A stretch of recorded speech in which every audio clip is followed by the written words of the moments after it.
بسم اللہ الرحمن الرحیم۔ السلام علیکم ورحمۃ اللہ وبرکاتہ۔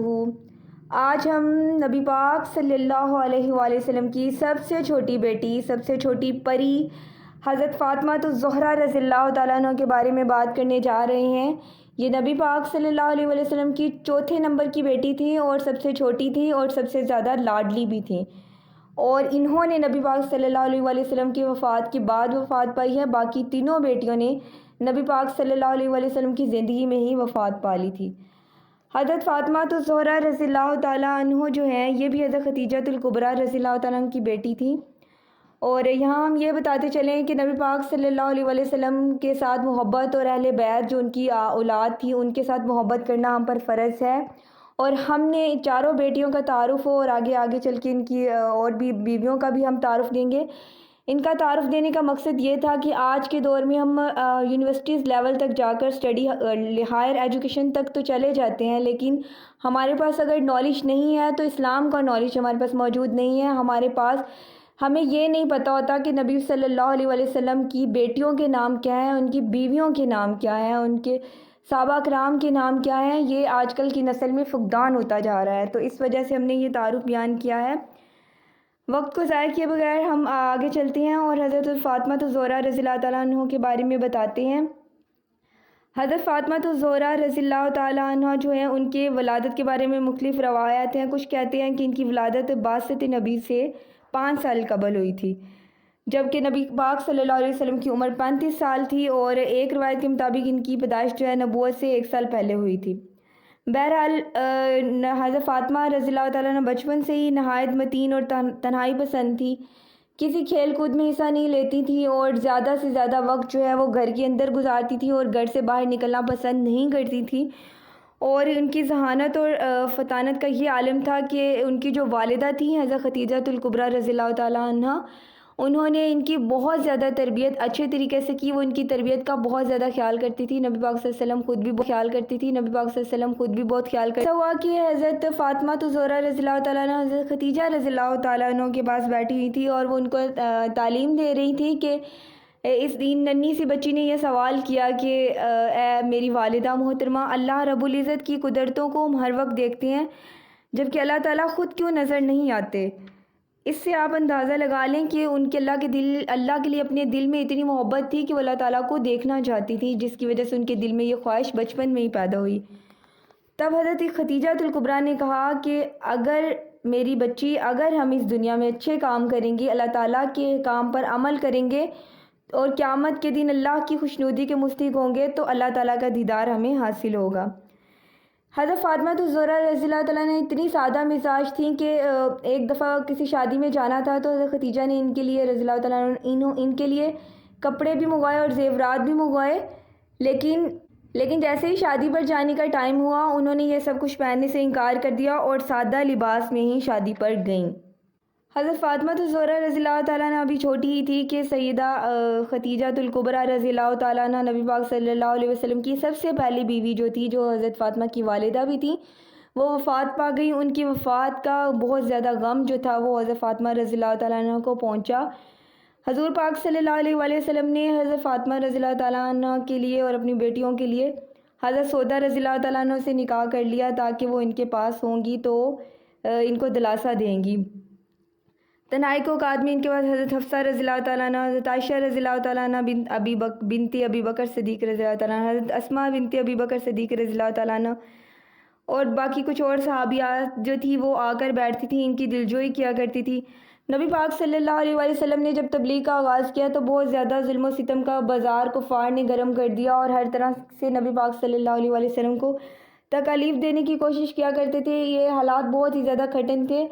ان حالات میں حضرت فاطمہ الزہرا رضی اللہ تعالیٰ عنہ اپنے باپ کو دلاسا دیا کرتی تھی اور حوصلہ دیا کرتی تھی، لیکن کبھی کبھی خود بھی رو پڑا کرتی تھی۔ جب یہ خود روتی تھی تو حضور پاک صلی اللہ علیہ وسلم ان کو دلاسا دیتے وہ کہا کرتے تھے کہ میری بچی گھبراؤ نہیں، خدا تمہارے باپ کو تنہا نہیں چھوڑے گا۔ ایک واقعہ حضرت فاطمہ الزہرا رضی اللہ تعالیٰ عنہ کے بارے میں بہت زیادہ مشہور ہے، جو کہ ان کے بچپن کا واقعہ ہے کہ چھوٹی سی تھی تو نبی پاک صلی اللہ علیہ وآلہ وسلم جو ہیں وہ خانہ کعبہ کے اندر نماز ادا کر رہے تھے۔ نماز ادا کرنے کے دوران میں جب وہ سجدے میں گئے تو کفار کے کچھ سرداروں نے شرارتاً اونٹ کی اوجری نبی پاک صلی اللہ علیہ وآلہ وسلم کی گردن پہ رکھ دی اور سائڈ پہ کھڑے ہو کر تالیاں بجانے لگ گئے اور کہکے لگانا شروع ہو گئے۔ کسی نے جا کر حضرت فاطمہ الزہرا رضی اللہ تعالیٰ عنہ کو یہ بات بتائی کہ آپ کے باپ کے ساتھ ایسا کیا گیا ہے۔ وہ بھاگی ہوئی آئیں اور آ کر اپنے ننھے ہاتھوں سے اس اوجری کو ہٹایا، اور چونکہ وہ نبی کی اولاد تھیں اور ایک نیک سیرت اولاد تھی اور ویسے بھی ظلم ہوا تھا، تو انہوں نے اٹھ کر جب سرداروں کو دیکھا اور اس کے بعد ان کو بددعا دی کہ اللہ تعالیٰ آپ کو بھی ان شرارتوں کی سزا ضرور دے گا۔ تو ان کی یہ سزا، ان کی جو بددعا تھی وہ کفار کے جو سردار تھے ان کو لگی۔ اللہ تعالیٰ کی قدرت دیکھیے کہ چند سال بعد جنگ بدر میں سارے یہ جنہوں نے یہ شرارت کی تھی وہ سب ذلت کی موت مارے گئے۔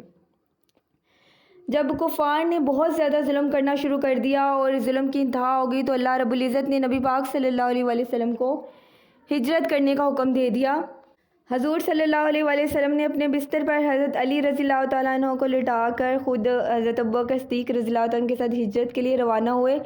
حضرت علی رضی اللہ تعالیٰ عنہ کو بستر پر لٹانے کا مقصد یہ تھا کہ جو امانتیں نبی پاک صلی اللہ علیہ وآلہ وسلم کے پاس موجود تھیں وہ حضرت علی رضی اللہ تعالیٰ عنہ کو کہا کہ وہ ان کو ادا کر دیں۔ آپ دیکھیں کہ اتنی جان کو خطرہ تھا اور پھر بھی اسی بات کی فکر تھی کہ امانتیں ادا کر دی جائیں۔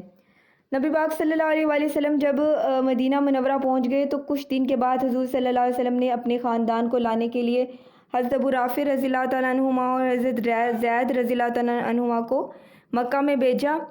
ان دونوں حضرات نے حضرت فاطمہ الزہرا رضی اللہ تعالیٰ عنہما، حضرت ام کلثوم رضی اللہ تعالیٰ عنہا اور حضرت سودا رضی اللہ تعالیٰ عنہ اور حضرت ام ایمن رضی اللہ تعالیٰ عنہ اور اسامہ رضی اللہ تعالیٰ عنہ، ان سب کو لے کر وہ مدینہ کی طرف آ گئے۔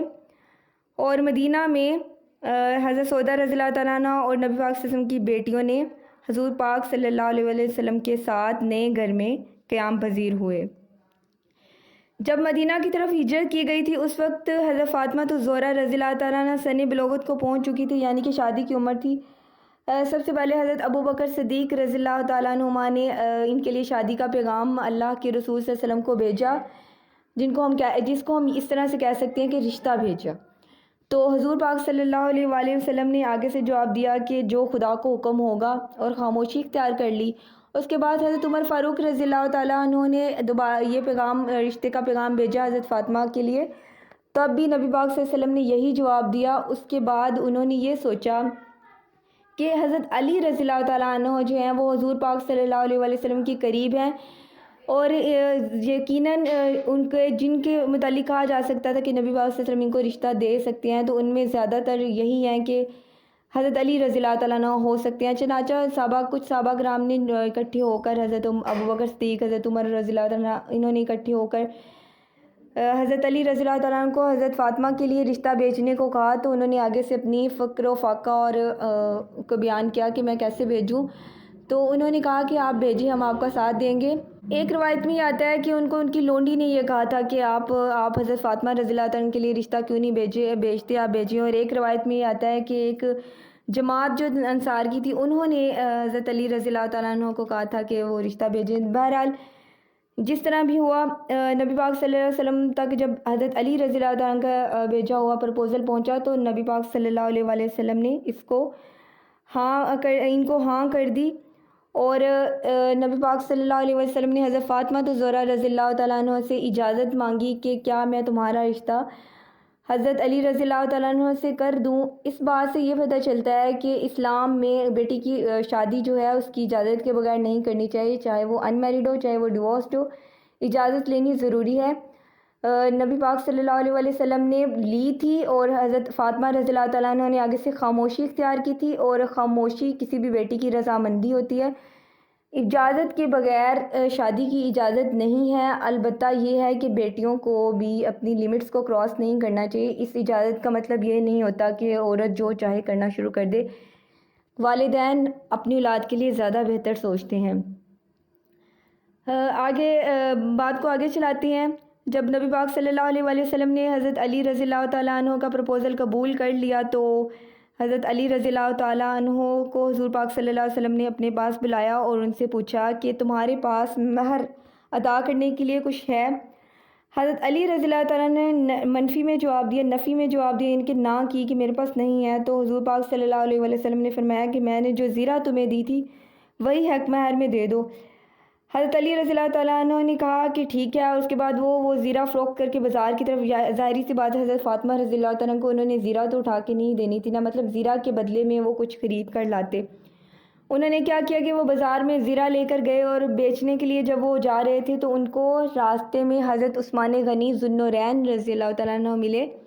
حضرت عثمان غنی رضی اللہ تعالیٰ عنہ یہ وہی حضور پاک صلی اللہ علیہ وسلم کے دوست بھی ہیں اور بیسٹ فرینڈ میں شامل ہوتے ہیں. اور اس کے علاوہ یہ وہ صحابی ہیں جو نبی پاک صلی اللہ علیہ وسلم کے داماد بھی ہیں، اور ان کا ذکر ہم پہلے کر چکے ہیں. ان کو ذو النورین اس لیے کہا گیا کیونکہ نبی پاک صلی اللہ علیہ وسلم کی 2 بیٹیاں ان کے نکاح میں آئی تھیں. ایک بیٹی کی وفات کے بعد دوسری بیٹی سے شادی ہوئی تھی. یہ جب انہیں راستے میں ملے ہیں تو انہوں نے حضرت علی رضی اللہ تعالیٰ نے 480 درہم پر زیرہ خریدی. حضرت علی رضی اللہ تعالیٰ کو حضرت عثمان غنی رضی اللہ تعالیٰ نے زیرہ کے پیسے بھی دے دیا، اور اس کے بعد ایز اے گفٹ انہوں نے جو زیرہ تھی وہ بھی حضرت علی رضی اللہ تعالیٰ کو واپس کر دی. اور اس کے بعد حضرت علی رضی اللہ تعالیٰ عنہ حضور پاک صلی اللہ علیہ وسلم کے پاس آئے تو نبی پاک صلی اللہ علیہ وسلم نے کہا کہ 2/3 خوشبو وغیرہ پر صرف کرو، 1/3 سامان شادی پر، دیگر اشیاء خانہ داری پر خرچ کر دو. پھر حضور صلی اللہ علیہ وسلم نے حضرت انس رضی اللہ تعالیٰ عنہ کو حکم دیا کہ جاؤ ابو بکر صدیق رضی اللہ تعالیٰ عنہ، حضرت عمر فاروق رضی اللہ تعالیٰ عنہما اور حضرت ابو بکر عبد الرحمن رضی اللہ تعالیٰ عنہما بن عوف اور دیگر مہاجرین انصار کو بلاؤ. جب سب جمع ہو گئے تو حضور پاک صلی اللہ علیہ وسلم ممبر پر تشریف لے گئے اور فرمایا، نبی پاک صلی اللہ علیہ وسلم نے فرمایا کہ جبرائیل امین رضی اللہ تعالیٰ عنہ میرے پاس آئے تھے اور یہ اطلاع لے کر آئے ہیں کہ اللہ تعالیٰ نے بیت المعمور میں فاطمہ بنت محمد کا نکاح اپنے بندہ خاص علی بن ابی طالب سے کر دیا ہے، اور مجھے حکم دیا ہے کہ عقدِ نکاح کی تجدید کر کے گواہان کے روبرو ایجاد و قبول کروا دوں. پھر حضور پاک صلی اللہ علیہ وسلم نے خطبہ نکاح پڑھا اور علی رضی اللہ تعالیٰ عنہ سے مسکرا کر فرمانے لگے، میں نے 400 مسکال چاندی مہر پر فاطمہ کو تیرے نکاح میں دے دیا، کیا تجھے یہ منظور ہے؟ حضرت علی رضی اللہ تعالیٰ عنہ نے ہاں میں سر ہلایا. حضور پاک صلی اللہ علیہ وسلم نے نکاح کے بعد دونوں کو دعائے خیر دی اور برکت دی، اور حضور پاک صلی اللہ علیہ وسلم نے ایک طبق چھوارے حاضرین میں بھی تقسیم کیے. زمانہ نکاح کے متعلق لوگوں میں اختلاف ہے کہ یہ نکاح کس تاریخ کو ہوا تھا، تاہم زیادہ تر یہ کہا جاتا ہے یہ محرم یا رجب 2 ہجری میں ہوا تھا. محرم میں بھی کہا جاتا ہے. اور اگر یہ محرم میں نکاح ہوا تھا تو آپ خود سوچیں کہ وہ لوگ جو محرم میں نکاح نہیں کرتے اور کہتے ہیں کہ محرم میں نکاح نہیں ہے، تو ایسی کوئی بھی دلیل قرآن و حدیث سے نہیں ملتی. حضرت فاطمہ الزہرا رضی اللہ تعالیٰ کا محرم میں نکاح ثابت ہو رہا ہے. تو دوسری بات یہ ہے کہ محرم جو ہے وہ سب سے پاکیزہ مہینہ ہے، اس میں تو نکاح زیادہ سے زیادہ کرنا چاہیے، لیکن بہت سارے لوگوں نے اس نکاح کو تب حرام قرار دے دیا ہے کہ محرم میں نکاح نہیں کرنا چاہیے. جبکہ ہم گمراہ اس وقت ہوتے ہیں جب ہم قرآن اور حدیث کو چھوڑ کر ان مولویوں کے پیچھے لگ پڑتے ہیں جن کے پاس علم نہیں ہوتا، یا وہ لوگ گمراہ ہوتے ہیں جو اپنے علماء کرام سے دلائل نہیں مانگتے، جو ان کے قاری یا مولوی کہہ دیتے ہیں وہ اس کو مانتے چلے جاتے ہیں، اور اس وجہ سے وہ لوگ گمراہ ہو جاتے ہیں. حضرت علی رضی اللہ تعالیٰ عنہ کی شادی کی عمر 21 سال، شادی کے وقت عمر 21 سال تھی. حضرت فاطمہ الزہرا رضی اللہ تعالیٰ عنہ کی عمر تقریباً 15 سال تھی. حضرت علی رضی اللہ تعالیٰ عنہ نے نبی پاک صلی اللہ علیہ وسلم کے مکان سے کچھ فاصلے پر ایک مکان کرائے پر لے لیا. حضرت فاطمہ رضی اللہ تعالیٰ عنہ رخصت ہو کر اسی گھر کی ملکہ بنی. رخصتی سے پہلے حضور پاک صلی اللہ علیہ وسلم نے حضرت فاطمہ الزہرا کو بلایا، ان کی پیشانی پر بوسہ دیا اور ان کا ہاتھ حضرت علی رضی اللہ تعالیٰ عنہ کے ہاتھ میں دے کر فرمایا، ہے علی رضی اللہ تعالیٰ عنہ، پیغمبر کی بیٹی تجھے مبارک ہو. یہ حضرت علی رضی اللہ تعالیٰ عنہ کی بہت بڑی خوش قسمتی ہے کہ ان کو نبی پاک صلی اللہ علیہ وسلم کی بیٹی نکاح میں ملی. اس کے بعد حضرت فاطمہ رضی اللہ تعالیٰ عنہ سے مخاطب ہو کر فرمایا، اے فاطمہ تیرا شوہر بہت ہی زیادہ اچھا ہے. پھر آپ صلی اللہ علیہ وسلم نے دونوں میاں بیوی کو فرائض و حقوق بتائے اور خود دروازے تک الوداع کرنے آئے. دروازے پر علی رضی اللہ عنہ کے دونوں بازو پکڑ کر انہیں دعائے خیر و برکت دی. یہ دونوں اونٹ پر سوار تھے. حضرت سلیمان فارسی رضی اللہ عنہ کی اس کی نکیل پکڑی. حضرت اسماء بنت امیس اور بعض روایتوں کے مطابق سلمہ ام رافع اور ام ایمن ان کے ہمراہ گئیں. چونکہ حضرت علی رضی اللہ تعالیٰ عنہ اکیلے تھے تو اس لیے یہ عورتیں ان کے ساتھ گئیں اور انہوں نے جا کر ان کے گھر کو سیٹ کیا تھا. شادی کے بعد حضور صلی اللہ علیہ وسلم نے حضرت علی سے فرمایا کہ دعوت ولیمہ بھی ہونی چاہیے۔ مہر ادا کرنے کے بعد جو رقم بچ گئی تھی حضرت علی رضی اللہ تعالیٰ نے اسی سے دعوت ولیمہ کا انتظام کیا۔ دسترخوان پر کھجور تھی، نان تھے، جو تھے، گوشت تھا۔ حضرت اسماء رضی اللہ عنہ سے روایت ہے کہ یہ زمانے کا بہترین ولیمہ تھا۔ حضرت فاطمہ الزہرا رضی اللہ تعالیٰ اپنے نئے گھر چلی گئیں۔ حضور پاک صلی اللہ علیہ وسلم ان کے پاس تشریف لے گئے، دروازے پر کھڑے ہو کر اجازت مانگی، پھر اندر داخل ہوئے۔ ایک برتن میں پانی منگوایا، اپنے دست مبارک اس میں یعنی کہ اپنے ہاتھ مبارک اس میں ڈالے اور حضرت علی رضی اللہ عنہ کے سینے اور بازو پر پانی چھڑکا، پھر حضرت فاطمہ رضی اللہ تعالیٰ عنہ کو اپنے پاس بلایا۔ وہ شرم و حیا سے جھجکتی ہوئی حضور پاک صلی اللہ علیہ وسلم کے سامنے آئی تو آپ صلی اللہ علیہ وسلم نے ان پر بھی پانی چھڑکا اور فرمایا، اے فاطمہ، میں نے تمہاری شادی اپنے خاندان کے بہترین شخص سے کی ہے۔ حضرت فاطمہ الزہرا رضی اللہ عنہ کا تعارف تھوڑا سا لمبا ہے، ہو سکتا ہے یہ 3 حصوں میں چلا جائے۔ ہم پہلا پارٹ جو ہے وہ یہیں پہ مکمل کرتے ہیں تاکہ اگلا حصہ جو ہے وہ اس میں باقی کا بیان کریں گے کہ حضرت فاطمہ رضی اللہ عنہ کی اگلی زندگی کیسے گزری۔ اللہ تعالی ہم بیٹیوں کو اسپیشلی حضرت فاطمہ الزہرا رضی اللہ عنہ کی سیرت پر عمل کرنے کی توفیق عطا فرمائے اور انہی کی طرح ہمارے اندر بھی حیا پیدا فرمائے، آمین۔ صدق اللہ العظیم۔ لا الہ الا اللہ، لا الہ الا اللہ، لا الہ الا اللہ، لا الہ الا اللہ۔